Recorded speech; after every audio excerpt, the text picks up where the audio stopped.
এই দেখো, শীতকালে কিন্তু সবজির রাজাই হচ্ছে ফুলকপি। আর ফুলকপি কিন্তু এখন সবার বাড়ি প্রায় হচ্ছে, তেমন কিচ্ছু না, একটা মিডিয়াম সাইজের ফুলকপি নিয়ে আসবে কিনে, এবার ওটাকে ছোট বড় এরকম সাইজের কেটে নেবে।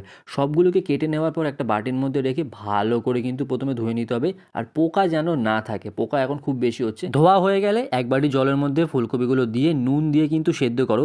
একটা জিনিস লক্ষ্য করবে, আমি এখানে কোনো হলুদই ইউজ করিনি, কিন্তু পুরো ফুলকপির জলটা হলুদ হয়ে গেছে। মানে কি পরিমাণে বাজে এবং ভেজাল আমরা খাচ্ছি।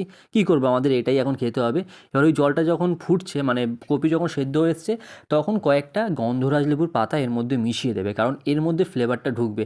এবার একটা বাটির মধ্যে 2 চামচ মতন ময়দা, 1 চামচ মতন কর্নফ্লাওয়ার, নুন, লঙ্কার গুঁড়ো আর গরম মশলা দিয়ে আর গন্ধরাজ লেবুর জেস্ট দিয়ে ভালো করে মিশিয়ে নিয়ে জল দিয়ে, না পাতলা না ঘন, এরকম একটা ব্যাটার তৈরি করো। এবার ওই ব্যাটারের মধ্যে সেদ্ধ করে রাখা ফুলকপিগুলো দাও, একটুখানি গন্ধরাজ লেবুর জেস্ট দাও বা গন্ধরাজ লেবুর রস দিতে পারো। আমি এখানে গন্ধরাজ লেবুর পাতাটা জাস্ট ঝিরিঝিরি করে কেটে এর মধ্যে দিয়ে দিয়েছিলাম।